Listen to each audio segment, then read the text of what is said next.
አብዛኛው ሌባ ጴንጤ የዞርብኝ ለምን ይመስላል?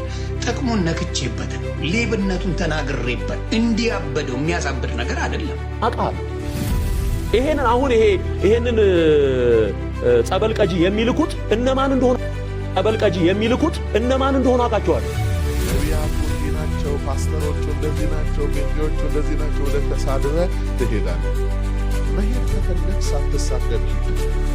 ገና ለገና አንቺ ቲክቶክ ላይ ለመደነስ የዛሬ ዓመት ዛሬ ትሳደቢያለሽ። እዛ ሄዳ አረቄና ጠጅህን ለመጠጣት ዛሬ በስድብ ነው የምትሰናበተ። ኦርቶዶክሳውያን ይጠጣሉ። የማርቲን ሉተር ትምህርት ግን ከስካር ያወጣል። ማርቲን ሉተር ውሸታም ሰው ነው። ይሄ የጸለየልህ ጴንጤ ይጸልይብሃል። ይሄንን ወቅ እደግምልሃለሁ። የጸለየልህ ጴንጤ በሙሉ እየረገመ ይጸልይብሃል። በታቦት ላይ ርግብ ማስቀመጥ ጥንቆላ ነው ወይስ ሃይማኖት ነው? ሰላም ጤና ይስጥልኝ። እንዴት አላችሁ? እግዚአብሔር የተመሰገነ ይሁን። በአዲስ ቪዲዮ ተመልሼ መጥቻለሁ። እንግዲህ በዚህ የምንመለከተው ያው መቼም እነዚህ እነ ዮናስ ሙሉነ እነ ትዝታው እነ በጋሻው ከኦርቶዶክስ ራስ አይወርዱ። አሁን ደግሞ እርስ በርሳቸውም ፍጅት ጀምረዋል።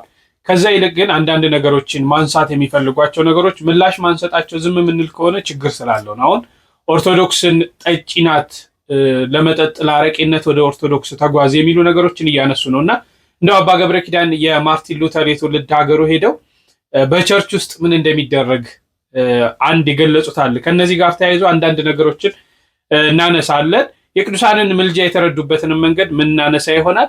ከዛ በተረፈ ግን በስፋት የምናየው እንግዲህ በጥምቀት ሲመጣ በዓላት ንግስ ሲመጣ ታቦት ላይ ርግብ ተቀምጦታ ያላችሁና ይህ ነገር እንዴት ነው ምንድን ነው የሚለውን ማስቃኛችሁ ይሆናል። እስከ ፍጻሜ አብራችሁን ቆዩ። ላይክ እና ሼር ማድረጋችሁን አትርሱ።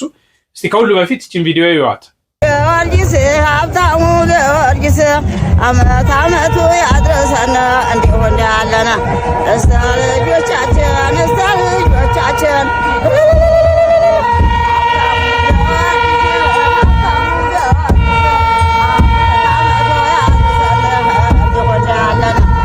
ልጆቻችንን ያቆይልን፣ ቤተሰባችን ያቆይልን።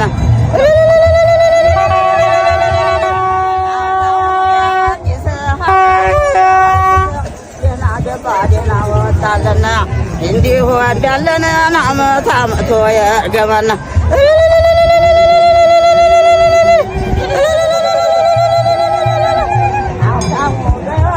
እንግዲህ እኚህ እናት የእስልምና እምነት ተከታይ ናቸው።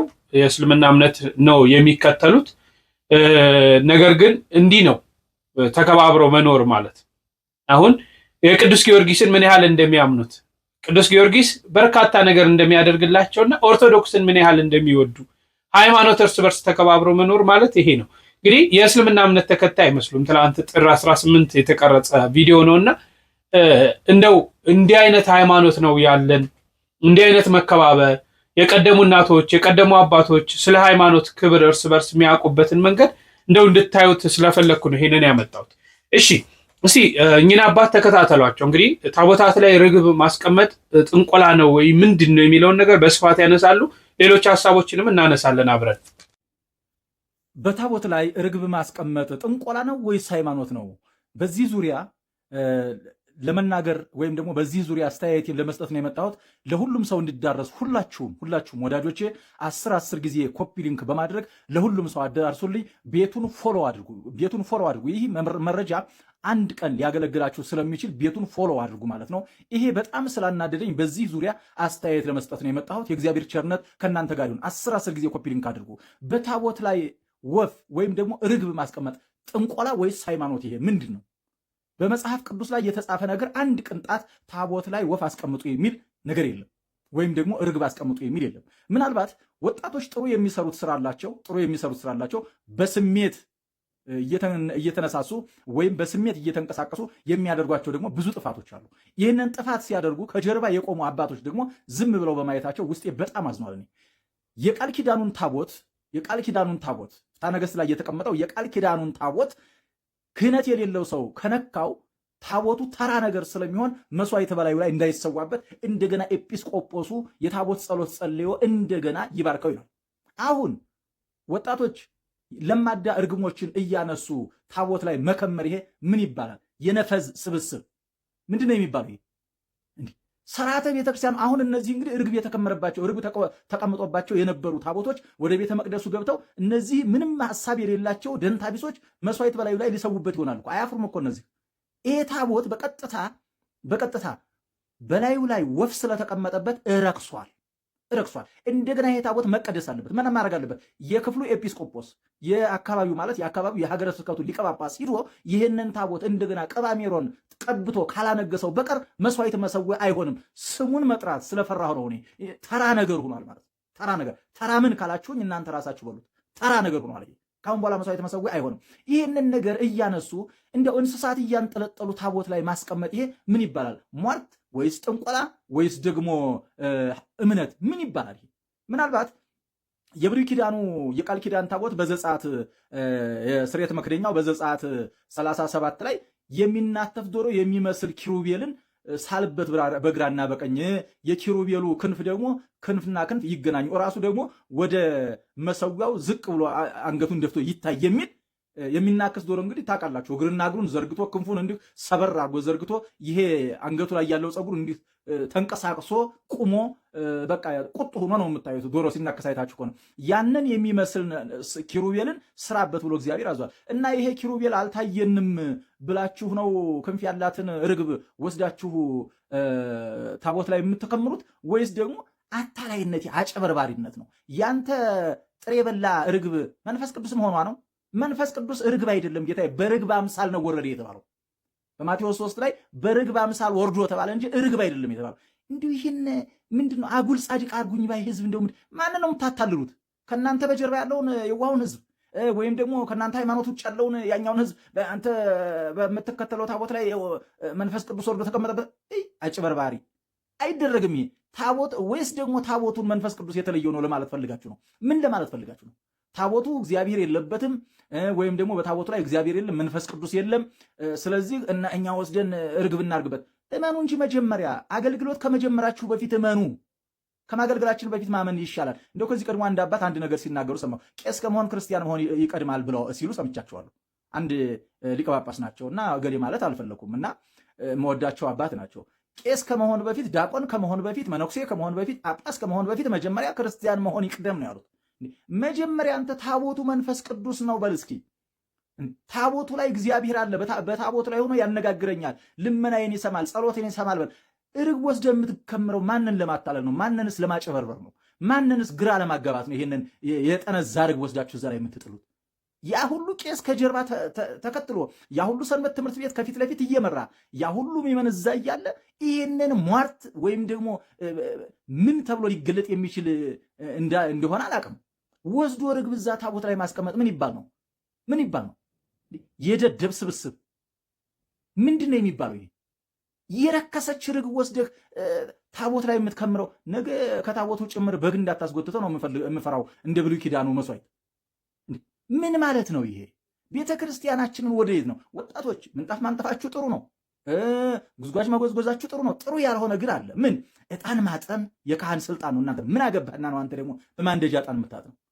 ዕጣን ማጠን አግባብ አይደለም። ይሄንን ደግሞ የረከሰ ርግብ እየወሰድክ ታቦት ላይ መከመር ይሄ ደግሞ አግባብ አይደለም። መንገድ ዘግቶ መዋልም አግባብ አይደለም። አባቶቻችሁን መስማት አለባችሁ። አባቶቻችሁን ካልሰማችሁ ያለ ጊዜያችሁ ትቀሰፋላችሁ። ስለዚህ ጥንቃቄ ማድረግ። እስኪ ይሄ ርግብ ምንድን ነው? እስኪ ኮሜንት ላይ ያስቀምጡልኝ። ሟርት ነው? ሃይማኖት ነው? ጥንቆላ ነው? እንዲሁ ምንድን ነው ርግቡ? እስኪ ቆይ እስኪ ንገሩ። እስኪ መቼም አታፍሩ። መንፈስ ቅዱስ ነው ልትሉ ትችላላችሁ። መንፈስ ቅዱስ የአንተ ርግብ ጥሬ የበላ ርግብ ነው እንደ መንፈስ ቅዱስ በርግብ አምሳል ወረደ እንጂ ርግብ ነው አላለም። በርግብ አምሳል ወረደ ነው። ስዕሉ ሲሳል በርግብ አምሳል አይደለም የሚሳለው። ስዕሉ አብ ወልድ መንፈስ ቅዱስ እኩል የሰው አምሳል ይዘው ነው የሚሳሉት። ምን ማለት ነው ይህ? ወዴት ነው ጎበዝ? ወዴት ነው? እንዴት ነው ቤተክርስቲያኒቷ ጠባቂ ያጣችሁ ይህን ያህል? እና ስለዚህ ይህንን የረከሰ የሞተ የቆሸሽ አስተሳሰብ በታቦቱ ላይ ለማድረግ የምትሞክሩ ሰዎች እጃችሁን ሰብስቡ። እጃችሁን የማትሰበስቡ ከሆነ የእኛ ክንድ አጭር ቢሆን የእግዚአብሔር ክንዱ ረዥም ነው፣ መዳፉም ሰፊ ነው፣ ያደባይሃል። ስለዚህ ጥንቃቄ ማድረግ ያስፈልጋል። እንዲሁ አወቅን የሚል በስሜት ተነስታችሁ እንደው ያዙን ልቀቁን የምትሉ እናንተ ስርዓት ያዙ። ስርዓት የማትይዙ ከሆነ በአንተ የመጣው ጣጣ ለህዝቡ እንዳይተርፍ እፈራለሁ። ስለዚህ ጥንቃቄ ማድረግ ያስፈልጋል። ለሁሉም ሰው እንዲዳረስ 10 ጊዜ ኮፒ ሊንክ በማድረግ ለሁሉም ማድረሱ። ይሄንን ኋላ ቀርና የዘቀጠ የሞተ የበሰበሰ አመለካከት ሁሉም ሰው ይስማልኝ። ወስብሐት ለእግዚአብሔር። እንደተመለከታችሁት ነው። ይሄ በእውነት አንዳንዴ ያው በርግብ አምሳል መንፈስ ቅዱስ መውረዱን እናውቃለን። ነገር ግን ያንን በርግብ አምሳል መንፈስ ቅዱስ እንዴት እንደወረደ ትምህርቱን ማጉላትና ማስተማር የተሻለ ነው ብዬ አስባለሁ። እኛ አባቶቻችንን በልጠን ወይም ደግሞ አባቶቻችንን ለመተቸት አይደለም። እነዚህን ርግቦች እያነሱ ታቦታት ላይ ማስቀመጥ ምንድነው ተአምር የተደረገ እንዲመስል። አሁን እኔ እግዚአብሔርን እኔ እንኳን በራሴ ምን ይመስለኛል ታቦት ላይ ርግብ ሳይ ወይኔ እንዴት ደስ እንደሚለኝ በቃ ከየት መታ ተቀመጠች ማለት ነው። በተለይ በዘንድሮ የጥምቀት ደግሞ እያነሱ ነው ቁጭ የሚደረገውና ሌላ የሆነ ተአምር እንደተፈጠረ ከዛ ይልቅ ታቦቱ የክርስቶስ ማደሪያ የመለኮቱ ማደሪያ የክርስቶስ ስጋውና ደሙ የሚፈተትበት ኃይል ያለው መሆኑን ማስረዳትና ማስተማር አይሻልም ወይ? እንዲህ አይነት ነገሮችን ከማድረግ እንደው ዮሴፍ ፍስሐ የሚባል አንድ ወንድማችን ታውቁታላችሁና ጥሩ ጽሑፍ በፌስቡክ ገጽ አስቀምጧል። እንዲህ ይላል፣ የርግብ ውርወራ ነገር ይላል። በዓላት ሲመጡ ታቦት ሲወጣ ርግብ ታቦት ላይ መስቀልና መወርወር ከየት የመጣ ልማድ ነው? ጥቅሙ ምንድነው? ርግብና መንፈስ ቅዱስ እንዳትሉ ብቻ ይላል። በቦታው በአምሳለ ርግብ መንፈስ ቅዱስ ወረደ እያሉ ማስተማር ተገቢ ነው። በአምሳለ የሚለውን ትንታኔ ከማጉላት ይልቅ ራሷን ርግብ በአካል እያመጡ ታቦትና ጳጳሳት ላይ ማስቀመጥና ማስተንተን ፋይዳው ምን ይሆን? ህዝቤ ስራዬ ብለው ታቦት ላይ ርግብ ያስቀመጡትን ባለማስተዋል ይመስላል ከሌላ ቦታ ርግብ መጥቶ የተቀመጠ ይመስለውና ሌላ ሐሳዊ የተአምር ትንታኔ ውስጥ ይገባል። የርግብ ውርወራው ይታረም ወይስ ይቀጥል? ለመሆኑ ስራዬ ተብሎ ርግብ ታቦት ላይ ማስቀመጥ መቼ የተጀመረ ነው ብሎ ጥያቄዎችን ያቀርባል። ጥሩ ጥያቄዎችን ማለት ነው። ለነዚህ ምላሾች ያስፈልጋሉ። ታቦታት ላይ ርግብ ማስቀመጥ ምንድነው ፋይዳው? ምንድነው ጥቅሙ? ራሷ መጣ ከተቀመጠች ይሰየው። ነገር ግን ባዕደን እየተያዘ እየመጣ ያን ርግብ እያነሱ እዛ ላይ ቁጭ እንዲሉ ማድረግ ለምን አስፈለገ? በአምሳለ ርግብ የወረደው መንፈስ ቅዱስ በዚህ አይነት ሁኔታ ነው ወይ ተንትነን ለህዝቡ ምን ገልጽ? ዛሬ ህዝቡ ተአምር ፈላጊ ሆኗል። ዛሬ ሁላችንም ካላየን አናምንም ብለናል። እንዲህ አይነት ነገሮች ማታለያዎች እየተደረጉ እስከመቼ? ያ የእግዚአብሔር ማደሪያ የሆነው ቅዱስ ታቦት ላይ ይሄንንስ ማድረግ ተገቢ ነው ወይ? ሃይማኖታችንን በእንደዚህ አይነት ሁኔታ ነው ወይ የምናጸናው? ሃይማኖታችንን በእንደዚህ አይነት ሰዎች ላይ የኛ ሃይማኖት ይሄው ነው ይሄው ርግብ ወርዶ ታቦቱ ላይ ተቀመጠ እያልን ነው ወይ የምናጸናው? እነዚህ ነገሮች በደንብ ሊታሰቡ ያስፈልጋሉ። ምክንያቱም አጉል ልምድ ውስጥ ነው የምንገባው። ይሄንን ብቻ መመልከት ሳይሆን የተለያዩ ነገሮችን ስናይ አጉል ማይሆኑ ልምዶች ውስጥ እንገባለን። ተገቢ አይደለም ብዬ አስባለሁ። በዚህ ላይ ሐሳባችሁን እናንተም እንድትሰጡ ጠይቅና በመጀመሪያ እስቲ ከዚህ ቀጥሎ ያው የምናየው የዮናስ በተለይ ያው አሁን ላይ ተያይዘዋል እርስ በርስ። እንግዲህ ዮናስ ሙሉነህ እዛም የሚረግጥ ሰው ነው። ምንም ይሄ ነገር አለው ተብሎ ትኩረት ለመሳብ ለራሱ የሚያደርግ እንደሆነ እናምናለን። ነገር ግን አንዳንድ የሚናገራቸው ነገሮች ጠቃሚ ናቸውና እስቲ የቅዱሳንን ምልጃ ያስረዳበት ነገር ላስታውሳችሁ። አብዛኛው ሌባ ጴንጤ የዞርብኝ ለምን ይመስላል? ጥቅሙን ነክቼበት ነው። ሌብነቱን ተናግሬበት እንዲያበደው የሚያሳብድ ነገር አይደለም። በስራዬ ነው የመጣው ብራዘር። በስራዬ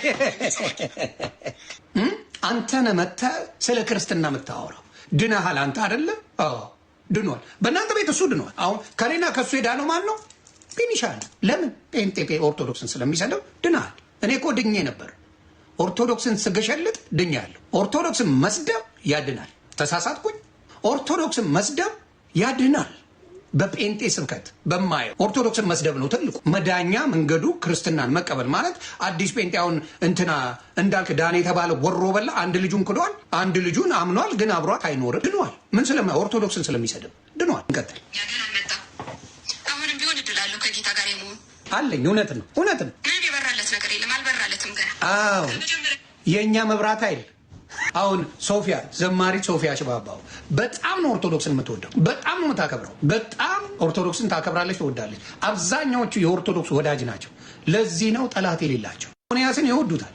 ሶፎንያስ ኦርቶዶክስን ይወዳል፣ ያከብራል፣ አይነኩትም። በደንብ ኦርቶዶክስ ልጆቿ ያሉ ጥበብ ወርቅዬ አንድም ቀን ኦርቶዶክስ እማትነካ መልካም ሰው። እንትናም ስትናገረ ዘሪቱን ሰምቻት አላውቅም። ስለ ኦርቶዶክስ ክፉ ስታወራ ዘሪቱ እኔ ኦርቶዶክስን ማጥቃት ትልቁ ፕሮጀክት ትልቁ ታርጌት ያ ነው። ኦርቶዶክስን በትንት ነው ማውጣት። ከየትኛውም ዲኖሚኔሽን ሁን ኦርቶዶክስን ትረግጣል።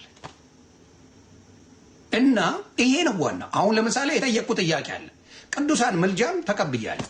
በምን በመጽሐፍ ቅዱስ ወዴትም አልሄድም። ለብቻዬ ነው የተቀበልኩት። ሰማይ ቤት የምጠየቀው ለብቻዬ ስለሆነ ማለት ለብቻዬ። እንዴት? የሉቃስ ወንጌል ምዕራፍ 16 ፔጅ ላይ ፖስታቸዋለሁ። ፔጅ ላይ የፖስተትኩት አንድ ነገር አለ። ምንድን ነው? የሉቃስ ወንጌል ምዕራፍ 16 ከቁጥር 18 ጀምሮ ብታነቡት ምን ይሆናል? አንድ መልካም ባለጠጋና አላዛር ነበሩ። አላዛር በቁስል በድህነት የኖረ ነው። ባለጠጋው አጠገቡ አላዛር እያለ ዞር ብሎ አይቶት አያውቅም። ፈታ ያለ ሰው ነው። ቺል እያደረገ ነው። እንዳሁኑ ፓስተሮች፣ እንደ ሆዳሞቹ ፓስተሮች፣ እንደ ጅቦቹ ፓስተሮች ቺል እያደረገ ነው። ይወጣል፣ ይገባል። ምን ይላል? ደሃ እንወድም የሚሉ ፓስተሮች እንዳሉ እየሰማችሁ ነው። ደህነት ነው ደሃ እንወድም የሚል ነው። ጌታ ገንዘብ ጌታ ራሱ ምን ነበረ? እንትን ነበረ፣ ካርፔንተር ነበረ መጽሐፍ ቅዱስ እንደሚናገረው። ሌሎቹ አሳስጋሪዎች፣ ድንኳን ሰፊዎች ምናምን ነበሩ። እነዚህ ሌቦቹ ግን የምታውቁት ነገር ነው። ድህነት በጣም ነው የሚጠሉት። ሰው ተናገረ። መጽሐፍ ቅዱስ ሲናገር ምን አለ? ይሞቱና ሁለቱም አንደኛው ተቀበረ፣ አንደኛው ወደ አብርሃም እቅፍ ሄደ ይላል። በአብርሃም እቅፍ ከሆነ በኋላ አላዛር በሲኦል ይሰቃያል። ይሄ ባለጠጋው በሲኦል ሲሰቃይ እባክህ አብርሃም አባት ወይ አላዛርን ስደድልኝና አፌን በምላሴን በውሃ ያርጥብልኛል ሲለው፣ አይ ከዚህ በእኔና በእናንተ መካከል ትልቅ ገደል አለ፣ አንዱ ሰው ወደዚህ መሄድ አይችልም አለ። ከዛ በኋላ ያለው ነገር ግን ቁጭ ብዬ በተደጋጋሚ ራሴን መጠየቅ ጀመርኩ። ምንድን ነው የሚለው? እሺ ወንድሞች ያሉታች 5 ወንድሞች ያሉኝ አባቴ ቤት፣ እነሱ ወደ ሲኦል ወደ እኔ ወዳለሁበት ወደ ስቃይ እንዳይመጡብኝ አላዛርን አስነሳና ላክልኛል ሲለው፣ አይ ነቢያቶችን እነ ሙሴን ይላል። ሙሴና ነቢያቶችን የማይሰሙ ከሆነ ከዚህ ከሙታን አንዱም ተነስቶ ቢሄድ ምን አያረግም? አያምኗቸውም አለ። አብርሃም። የኔ ጥያቄ ምንድን ነው? በአብርሃምና በሙሴ ዘመን መካከል የ430 ዓመት ልዩነት አለ። አብርሃም ከሞተ ከ430 ዓመት በኋላ ነው ሙሴ መጣ። ነቢይ ሙሴ መጽሐፍ ቅዱስ የመጣ ሰው። አብርሃም ሙሴ መኖሩን እንዴት ሊያውቅ ቻለ?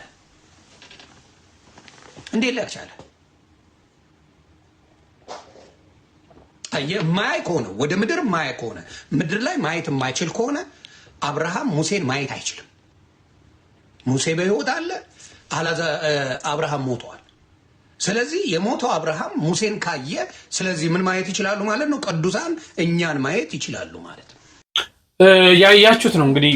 እኔ ማጋለጥ ምን የሚለው ውስጥ ምገባ አይደለሁም። ለምን ስለሚታወቅ ማለት ነው። የኛ ሃይማኖት በየጊዜው እንደነሱ የምትሰባበር፣ የምትቀያየር፣ የምትጨማመር አይደለችም። ይህንን እናውቃለን። ነገር ግን በዚህ በሉቃስ ወንጌል ላይ ያለውን ያንን ያላዛርንና የዛን ምስኪን ከአብርሃም ጋር ያደረጉትን ንግግር ምን ያህል ቅዱሳን እንደሚያማልዱ፣ ቅዱሳን ምን ያህል እንደሚያውቁ ለማጥቀስ እጅግ በጣም ጠቃሚ ነው። ይህንን መጽሐፍ ቅዱስ ላይ ያለውን ትምህርት እንኳን የሚቀበሉ ሰዎች አይደሉም እነዚህ አካላት ማለት ነው። የሚያምኑ ሰዎች አይደሉም እነዚህ አካላት። እንግዲህ አሁን እንደዚህ አይነት አንዳንዴ ዮናስ ሙሉና ያው የነሱ የፕሮቴስታንት እምነት ተከታይ ነው። ይህም በሚናገርበት ጊዜ በርካታ ፕሮቴስታንቶች ይሰሙታል። ራሳቸውን ለመጠየቅ ሁሉ ይጠቀሙበታል ብዬ አስባለሁ። ነገርየው ጥሩ ስለሆነ ይህን ከዚህ አንጻር እንድትረዱ ፈልጋለሁ። ሌላው የፕሮቴስታንቱ ሴራ በርካታ ሴራዎችን እንደሚያሴሩ የታወቀ ነው። ከነሱም እንግዲህ የሃይማኖት አባቶች ነቢያት ነን የሚሉ እንኳን ሽሻና አሽሽ እንደሚሸጡ ከራሳቸው አንደበት እየሰማን ነው። ስሙት። በነገራችን ላይ አሽሽ እንደሚነግዱ ታውቃለህ? እኛ ነቢያት እንዴት ማለት ነው? አሽሽ እነግዳለሁ እዚህ ኢትዮጵያ ውስጥ በማስረጃ ድረስ እኔ ጋር የመጣ ማለት ነው እኮ። ዝም ብሎ በሰላም ነቢያት አይደሉም እነዚህ። ለዚህ እኮ ነው የምንቃወማቸው። ሃይማኖቱን ያጠለሻሉ። ቢዝነስ ነዋ። ትልቅ ኢኮኖሚ እኮ በዓለም ዙሪያ ይገወጥ መሳሪያ ዝውውር፣ የሐሺሽ ንግድ፣ ትልቅ የድራግ ዝውውር ነው ትልቁ ንግድ። እና እነዚህ ነገሮች ናቸው ትልቅ የኢኮኖሚ እንትን የሚያመጡት። እና የመሳሪያ ዝውውር፣ የሐሺሽ ንግድ እና ደግሞ እንዲህ አይነት ሴራ ውስጥ እንዲህ አይነት ነገር ውስጥ ያሉ ናቸው። ምንም ይሄን የሚባል አይደለም። ያው ኦርቶዶክስን ካልሰደቡ መቼም እንጀራ ስለማያገኙ ሁሉም ሁሉ ጊዜ ወደ ኦርቶዶክስ እንትን ይላሉ እንጂ እንግዲህ ይሄ እንኳን ለመንግስት ትልቅ ግባት ነው። ከራሳቸው የፕሮቴስታንት ፓስተር ከተባሉት ነው የሚናገሩት እንዲህ አይነት ነገሮችን ማለት ነው። ስለዚህ በእንዲህ አይነት ስራ እንኳን የተጠመዱ እንደሆኑ ልናስተውል ያስፈልጋል። አንድ ነገር በመጨረሻ ማስቃኛችሁ እንግዲህ በዚህ እርስ በርሳቸው በሚለያዩበት ሰዓት ሰዎች ከፕሮቴስታንት እምነት ወጥተው ወደ ኦርቶዶክስ መምጣትም መሄድም የሚፈልጉት ለመጠጣት ነው ብሎ ጠጪዎች አረቄ ለመጠጣት ይሄን ያህል የሚል ነገር በጋሻው ያነሳል። እንደው ለእነሱ ምላሽ ለመስጠት ሳይሆን አባ ገብረ ኪዳን ያነሱት ሀሳብ አለ። በጀርመን ሄደው ራሳቸው የገጠማቸው ነገር ማለት ነው። እነዚህን ነገሮች አብረን እንመልከትና እንጨርሳለን። ወንጌል በአናቱ ይተከል የሚል ሰው ድኗል እንዴ? ይሄ እንኳን አይደለም የመዳን ሐሳቡ እንኳን የለውም። ሐሳቡ ባይዘወይ የእግዚአብሔርን ልጅ መርገጥ የሚለው መጽሐፍ ቅዱስ የእግዚአብሔርን ልጅ የረገጠ ያንንም የተቀደሰበትን የኪዳኑን ደም እንደ ርኩስ ነገር የቆጠረ የሚብስ ፍርድ አለበት ነው የሚለው። እንዲህ አይነት ሰዎች ለፍርድ ተላልፎ የተሰጡ ናቸው። እንዴት ዋጋ እንደሚከፍል ይውልሲ በእግዚአብሔር ፊት ነው የምናገረው። እንዴት ዋጋ እንደሚከፍል ታያላችሁ። ስለዚህ እንደዚህ አዲስ አማኝ መጥቶ ገባው ወጣው የሚጫወት ሰንበሌጥ አፉ ሙሉ ነውር የተሞላ ሰው አልዳንም። የዳነ ሰው ታውቀዋለህ። በንግግሩ የተገራ ቢቆጣ በእግዚአብሔር ቃል እውነት መሰረት ነው የሚቆጣው። ቢገስጽ በእግዚአብሔር ቃል መሰረት ነው የሚገስጸው። በውሃ መንቦጫረቅና ማመን የተለያዩ ነገሮች ናቸው። እደግመዋለሁ። የ40ና የ80 ቀን የሕፃናትን ጥምቀት የምንቃወመውን ብዙዎች ሲቆጡበት አያለሁ። እውነታችንን ምንም ስለማያውቅ እንኳን እግዚአብሔርን እናቱን እንኳን ስለማያውቅ 40 ቀን የሞላውን ሕፃን ልጅ ውሃ ውስጥ መንከር ግፍ ነው። እንደዚህ አይነት እንቦቀቅላ አድጎ ማሙሽ የሆነም ሰውዬ ማጥመቅ ምንም ዋጋ የለውም። ማስተማር ያስፈልጋል። ማስተማር ያስፈልጋል። ምን አስተምረውት ነው ይሄ ሰውዬ እየረግ ተጠምቆ እንዲህ እየሆነ ያለው? ምን አስተምረው? ማን አስተምሮት ነው? አሁንስ ይከታተሉታል ወይ? እነዚህ ሰዎች ውሃ ውስጥ ነክረው ነው የለቀቁት። ሰውዬው ነክረው ልክ ሻወር ወስዶ እንደሚወጣ ሰው ካላመነና የህይወት ለውጥ ከሌለው አይከታተሉትም ማለት ነው። መሰረታዊ ክርስትና ትምህርት አላስተማሩትም ማለት ነው። የሚጠየቁት በዚህ ሰው ጥፋት ማን ናቸው? አጥምቄዋለሁ ያለችው ቤተ ክርስቲያን እዛ ውስጥ ያለ አስተማሪ በሙሉ ይጠየቃል። አዮ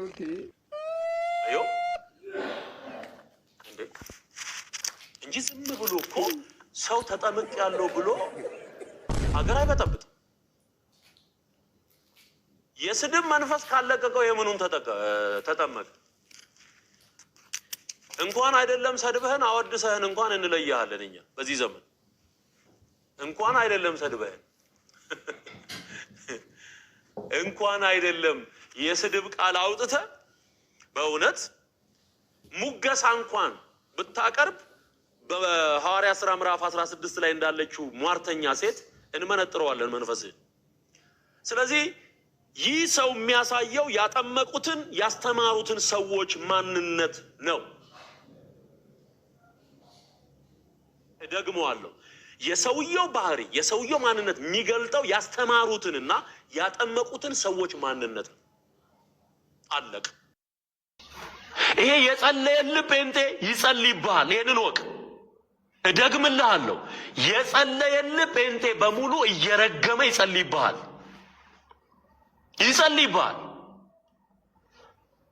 በእግዚአብሔር ፊት ነው የምናገረው። ብዙ ቅዱሳን ልባቸው በአንተ እንደተጎዳ አውቃለሁ።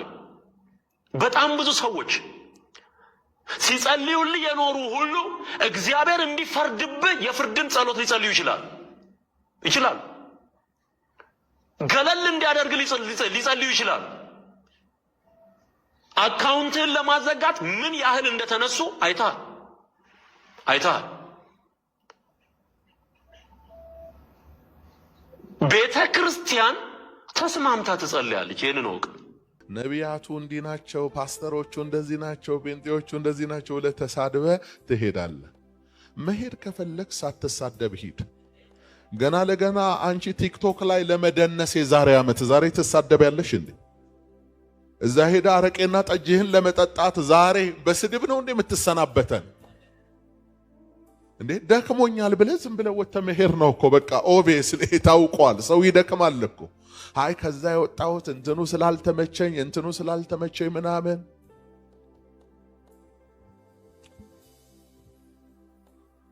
አይመችም። እዚህ አይመችም። መንፈስ ቅዱስ ስትሆን ዳግም ስትወለድ እህትህ ናት፣ ወንድምህ ወንድም ነው። ኦርቶዶክሳውያን ይጠጣሉ። የማርቲን ሉተር ትምህርት ግን ከስካር ያወጣል። ማርቲን ሉተር ውሸታም ሰው ነው። ውሸታም ሰው ነው። አንድ ቀን ተቅለብልቦ ተሳለ። ድንገት መንገድ ላይ አውሎ ነፋስ ቢያስቸግረው እዚህ አውሎ ነፋስ ብታደርገኝ መነኩሴ ይሆናለሁ አለ። እንደዚህ ያለ ስለት አትሳሉ። እሺ አደራችሁ። እንደው እግዚአብሔር ማረ ይበል ብላችሁ ተስላችሁ እንዳትመነኩሱ። እንደው ይችላ አውጣኝ እንጂ መነኩሴ ይሆናለሁ ኧረ አይባልም። ጓዴ ምንኩስና ቀላል መስሎሃል? ከባድ ነው።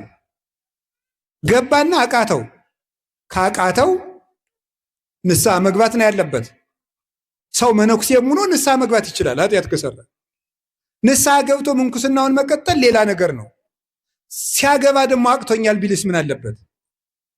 አይ ኢየሱስ ክርስቶስ ተገልጦ ምንኩስና ነውር ነው ብሎኛል፣ በኢየሱስ ክርስቶስ መዳን ነው እንጂ እንትን የለም ብሎ አቅቶኛል ማለት ሲያቅተው ጊዜ አበምኔቱ እኮ ቢመክረው መስተካከል ሲያቅተው ጊዜ ተገለጠልኝ ብሎ ወጣ። እናሳ የማርቲን ሉተር ሃይማኖት ትክክል ነው። እናሳ ኦርቶዶክስ ግን ኦርቶዶክሳውያን ይሰክራሉ፣ ኦርቶዶክሳውያን መጠጥ ይደግፋሉ፣ ኦርቶዶክሳውያን ይጠጣሉ። የማርቲን ሉተር ትምህርት ግን ከስካር ያወጣል።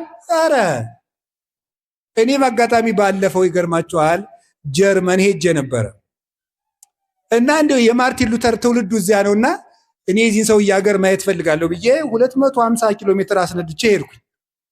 ይሄ የሚበጠብጠን ሰውዬማ የት ነው የተወለደ ብዬ ሄድኩኝ እና ሄጄ ፎቶ ማንሳት ይቻላል አሉ። ገዳሙን ያከራያችሁ ይሄን? አዎ ግቢው ውስጥ ቸርች ውስጥ ይሸጣል። ምንድነው እዚህ መጥቶ ጻድቅ መሽጠት? ኦርቶዶክስ ነው እንደዚህ ነው። ውሸታም ነው ማርቲን ሉተር። ክርስቶስን አላየውም። ክርስቶስን ያዩት አብርሃም፣ ይስሐቅ፣ ያዕቆብ ከዚያ በኋላ ደግሞ ሐዋርያት፣ ከዚያም ሰማዕታት፣ ከዚያም ጻድቃን። እኔ ካቃተኝ ኃጢአት ካሸነፈኝ ስጋዬ እምቢ ካለኝ ንስሐ ገባለሁ እንጂ ኃጢአቴን ሕግ አድርጌ አላመጣው። ኃጢአትን ሕግ አድርጌ አላመጣም። እርስ በርሳቸው ያው ሲለያዩ የሚናገሯቸውን ነገሮች እንግዲህ የፕሮቴስታንት እምነት እንደሚረግም የመረቀ ሁሉ እንኳን ፕሮቴስታንት ሆንክ ያለ ሁሉ አሁን ደግሞ በጸሎት ይረግምሃል የሚሉ ነገሮች እንግዲህ እርግማን እንዴት ነው? ወንድም ቢበድል ወንድም ቢያጠፋ እንኳን ስለሱ ጸልይለት ቢረግም መርቀው ነው የሚለው አይደል?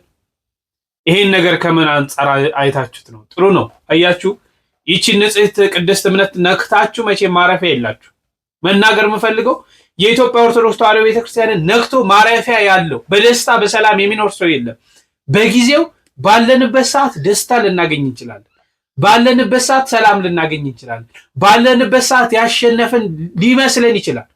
ከዛ ውጪ ግን በፍጹም ቤተክርስቲያንን ነክቶ ኦርቶዶክስን ነክቶ በፍጹም ገና ከዚህ በላይ ብዙ ተአምር እናያለን።